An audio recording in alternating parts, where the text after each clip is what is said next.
Super Smash Bros. Is a legendary game series we're treated to once a console generation. I started my smashing journey with the original on the N64, and it was mind-blowing at the time. Not only are my favorite Nintendo characters crossing paths, but they're doing so for the sole purpose of beating each other senseless? Take all of my money! Or, rather, at the time, my parents' money. I had tons of fun with Smash 64, but my love for the series was cemented by Melee. The graphical jump was staggering. There were more characters to play as, more stages, an adventure mode, event matches, snapshots, trophies, and much more. This and Sonic Adventure 2 Battle were pretty much the only console games I played for a good 3 years. My stepbrother and I had a blast duking it out against each other and working together to unlock everything. Then we were graced with Super Smash Bros. Brawl in 2008. Brawl was the single reason I asked for a Wii that Christmas. It had done the impossible and improved on what Melee had established. Yet another massive graphical jump, a phenomenal music score, a story mode that explained why the brawlers cross paths, characters with unique movesets, a custom stage builder, and Sonic the Hedgehog, my favorite character of all time, became a playable character. My cousin and I clocked so many hours into this game. It's all we played together until, well, the release of this game, really. The hype for this game was unbelievable, and I'm so glad I got to be a part of it. Checking Miiverse every day for new screenshots from Sakurai, eagerly awaiting the next direct, going to Smash Fest to play the demo, this was easily the most excited I've ever been for a game. I picked up the 3DS version day one, but unfortunately I don't have a 3DS capture card, so I won't be looking at it for this review. Also, since I'm assuming those of you watching have played or at least seen a previous Smash Bros. Game, I'll be glazing over familiar territory and focusing on the new features Smash 4 WiiU brings to the table. Let's talk about the name first, Super Smash Bros. For WiiU. I can't help but feel a little disappointed by it. Ever since the second installment, there's been a cool sounding subtitle like Melee or Brawl. I was hoping they would continue that trend. You know, maybe something like Super Smash Bros. Smackdown! Super Smash Bros. Fracas! Super Smash Bros. Kerfuffle! You know, something intimidating. I'd be more okay with 4 WiiU if they made 4 the number 4, since it's the 4th installment. But it's a small missed opportunity at the end of the day. Alright, let's kick off this review like always, by looking at the game's story first. Nintendo's All-Stars and a few third-party guests come together to put the hurt on each other. 10 out of 10, best story ever! Yeah, Smash Bros. Doesn't really need a story. I was a bit bummed when I heard that there wasn't going to be anything like Adventure Mode or the Subspace Emissary, but the omission really didn't hinder my experience. Let's take a look at the gameplay, shall we? When talking about the physics and gameplay of Super Smash Bros. Games, the fanbase is generally split into two camps. Either they prefer the sporadic, high-speed playstyle of Melee, or the slower-paced, more floaty physics of Brawl. Thankfully, this game's physics and speed seems to be a marriage of Melee and Brawls. All of the characters' movesets have been tweaked to further balance the game, and now characters can roll off platforms and literally hit the ground running. It may seem like a small detail, but it makes traversing certain stages much faster. The game itself runs at a smooth 60 frames per second at 1080p, which paved the way for some breathtaking visuals. This is by far the best looking Smash Bros. Game, and possibly the best looking Wii U title so far. This stage alone took an entire year to make, and the effort shows. My friends and I were blown away when we first saw this in action, both figuratively and literally. There are 46 stages in all, most of which are completely new, but there are a few returning locales that have been upgraded to HD. Each stage also has a final destination or Omega form. Enabling this will keep the level's aesthetics and music, but the stage itself will resemble Final Destination in size and shape. Personally, I think the crazy stage obstacles are what give them their charm, but it is nice to have the option if I want to change the pace. Returning from Brawl is a custom stage builder. This time around you use the gamepad to draw level terrain. You can freeform it or press the X button to bring up a grid for sharper shapes. There are also springs, cannons, moving platforms, and magma you can drop in. I absolutely love the direction they took this. You're really only limited by your imagination. And your drawing skills, I suppose. And the fact that we no longer have treadmills, ice blocks, falling blocks, windmills, or quirky set pieces to use. Alright, it could have been fleshed out a bit more, but drawing your own stages is still pretty awesome in my book. A part of me wishes they had at least kept the option to drop solid blocks in, but you can still use the grid to draw them. A bit more tedious, but it still gets the job done. But a bevy of stages means nothing without characters to fight in them. And thankfully, Smash for Wii U doesn't fail to deliver. One of the best things about the Smash Bros. Series is speculating what new characters will enter the fray. And boy did we get a lot this time around. Not only by giving them their own character slots, but as alternate costumes to existing characters. Villager, Mega Man, the Wii Fit Trainer, Rosalina and Luma, Little Mac, Greninja, Mii Brawler, Mii Gunner, Mii Sword Fighter, Lady Palutena, Dark Pit, Pac-Man, Lucina, Robin, Shulk, Alf, Bowser Jr., Larry, Roy, Wendy, Iggy, Morton, Lemmy, Ludwig, and Duck Hunt. Not only that, but we'll be getting Mewtwo as downloadable content in the spring. You don't even have to pay for him if you own both the 3DS and Wii U versions of the game. A bit of a side note here, in the weeks leading up to the 3DS version's launch, there were tons of supposed leaks going around. One of them predicted that Bowser Jr., the Choir Boys from Livin' Heaven, and the Duck Hunt dog would be playable characters. I could believe Bowser Jr. and the Choir Boys being fighters, but it was the Duck Hunt dog that made me brush off the leak as fake. Imagine my surprise when I got the game and found out it was true.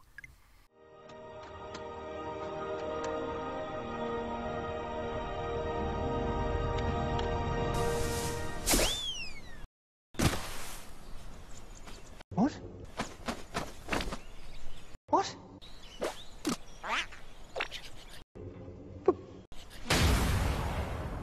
What? I'm going to linger on Duck Hunt a bit here. Sakurai turned the snickering dog and a duck from the NES Classic into a fighting duo. How did he manage to pull that off? By making the supposed duo a trio, apparently.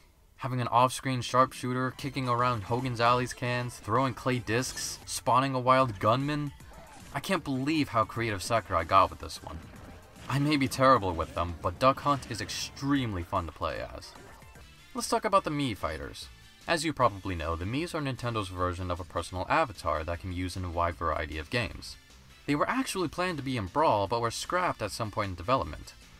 That's not the case here, though. Ever since the beginning, I've wanted a way to put myself in a Smash game and wail on Nintendo's All-Stars with my own unique moveset. And now, I finally can! There are 3 templates to choose from. A brawler that focuses on hand-to-hand combat, a gunner that uses projectiles and energy shields, and a sword fighter that uses, well, a sword. There's a plethora of unlockable costumes and headgear to customize your Mii fighter just the way you want. You can also customize your Mii fighter's special moves to fit your specific playstyle. By playing the game's various modes, you unlock pieces of equipment that have hundreds of effects, such as altering your fighter's speed, power, defense, jumping ability, starting a match with a specific item, and more. Or you could just ignore them all and sell them for gold like I do. I'll elaborate on that in a bit.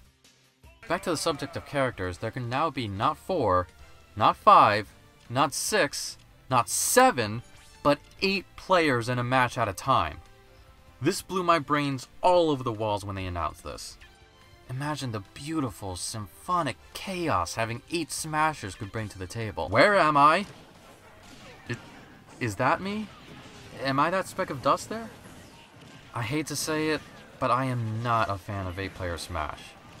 Only a few stages are available in this mode, and they're either too big to see anything or too cramped. This may as well be a cartoon dust cloud with limbs flailing out of it. Let's talk about Classic Mode, if you can really call it that. See, in previous titles, Classic Mode was always the same. You would choose your difficulty, go from battle to battle, break some targets along the way, fight a horde of generic fighters, and then have a final battle with Master Hand. This Classic Mode really strays from the beaten path, so is Classic Mode really an appropriate name? First of all, choosing your difficulty is no longer free. You have to pay gold in order to attempt anything above or below 2.0 intensity. The higher the intensity, the more prizes you'll receive, such as trophies, skills, costumes, equipment, and gold. Can you tell that Sakurai was in charge of Kid Icarus Uprising? You also can't choose the number of lives anymore. You'll always go into it with 2, and they refill after every match, as opposed to being cumulative. Instead of being thrown into a match with Link, you start out on a board in trophy form. From there, you slide your character across the board to choose which fight you want to participate in. A rival character will also appear on the board. As more turns go by, your rival will become stronger and stronger and will give up more prizes once you beat them, assuming they don't get taken out by a computer first. Matches are no longer limited to 4 players at a time, up to 8 can duke it out. After 5 turns, you take on the Fighting Mii team, which are Mii fighters based on the Miis on your WiiU. After that, you're on your way to Final Destination to fight Master and Crazy Hand, who are sporting some cool new movesets and a shared HP meter. If you have the intensity at 5.5 or higher, a black swarm will burst out of Master and Crazy Hand. This swarm has 4 possible forms: Master Giant, Master Beast, Master Edge, and Master Shadow. Once you beat them all you have to do is send the Master Core flying and you'll have truly beaten Classic mode. Unless you set the intensity to 8.0 or higher, in which case Master Fortress will appear. You then have 5 minutes to navigate through it and destroy the multiple cores within. Traversing through this actually gave me Race to the Finish flashbacks. Only this is much, much harder. So far I've been able to beat this a grand total of 1 time, and I unfortunately wasn't recording at the time. Every other attempt... yeah, that. But if you do manage to beat it, you're free to obliterate the credits to reveal a cool snapshot in the background. Instead of having Adventure Mode or a Subspace Emissary, we have Master and Crazy Orders. In Master Orders, you spend gold on individual tickets and get thrown into matches for prizes. These matches range from easy to intense and include every kind of match there is. Horde battles, coin matches, stock matches, giant matches, metal matches, flower matches, the list goes on and on. With Crazy Orders, you need a Crazy Orders pass or an obscene amount of gold just to enter. Once you do, you have 10 minutes to complete as many tickets as you can. Assuming you don't get KO'd, you duke it out with Crazy Hand himself at the end of it and get the chance to pick up some goldie drops. You could choose to face him at any point after round 1, but the more rounds you survive, the more prizes and gold you'll get. Noticing a pattern yet? They really want you to collect gold and prizes. Here's why I couldn't care less though.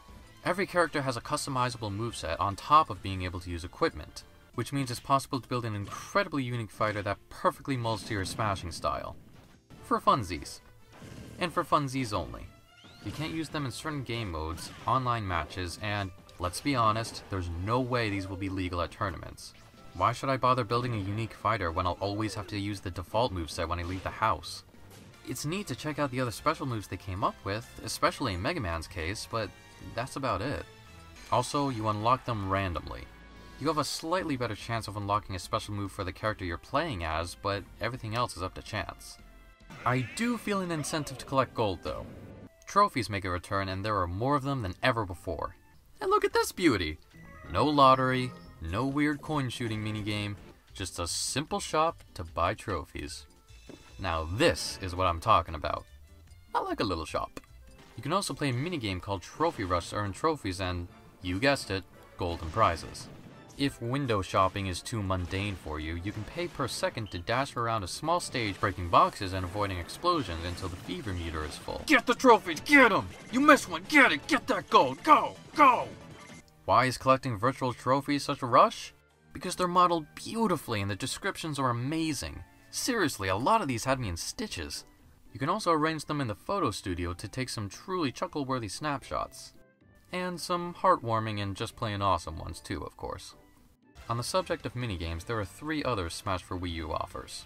Target Blast, Multi-Man Smash, and the Home Run Contest. The Home Run Contest is no different from before, and Multi-Man Smash is largely unchanged too.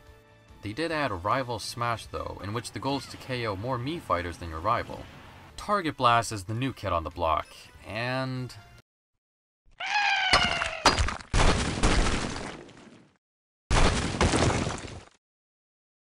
take that as you will. And then there's Smash Tour, their attempt to combine Mario Party with Super Smash Bros. I say attempt because this game mode is a cluttered mess. Random things are constantly happening and they zip by with barely any explanation. You travel across the board collecting power-ups and fighters and smash with people occasionally. But you can't choose your fighters, and when you lose life, you come back as another fighter. So you have to adjust to a completely different moveset in the middle of a match. And on top of that, the fighters they give you oftentimes have equipment and different special moves, so you have to teach yourself that specific playstyle in the beginning of the match. I played through all 3 boards to unlock Pac-Man, but I don't plan on touching this mode again. As some of you may recall, Brawl's online mode was a little horrendous. I can't show it off because the Wii's Wi-Fi servers no longer exist, but for those of you who never saw it, imagine Smash Bros. But with a full 2-second button input delay. Funny story, my cousin and I live far from each other, but we were so obsessed with Brawl that we actually adapted to Brawl's online lag. Wait, did I say funny? I meant pathetic. Thankfully, that's almost a non-issue here. Everything still moves at a smooth 60 frames per second, and you'll only experience lag if you or an opponent has a really bad internet connection. You can choose to smash with friends or with anyone. With anyone, you can smash for fun or for glory. For fun allows all stages and items, and for glory is nothing but Omega stages, no items, and Fox only. Wait, no, scratch that last part. And for all of you compulsive gamblers out there, you can also spectate other people's matches and place bets on who will win. See this number here? That's your global smash power. Your skills and records are constantly being factored into this for online play. Let's say, for example, your global smash power is 333. When going in an online match, you wouldn't be put in the same room as someone with a global smash power as 1000. You'd be paired with someone who's also around 333. That way, online matches won't be so one-sided. Now, let's take a look at these cash cows, shall we? These are Skylanders, Disney Infinity figure, amiibos. You tap them on the gamepad to insert your very own figure fighter. Once they're in the game, you can bash their skulls in to level them up all the way to level 50. They're essentially a personal CPU, but here's the interesting part. They learn. They take notice of how you tend to fight, and their fighting style molds to best counter yours. It's really amazing.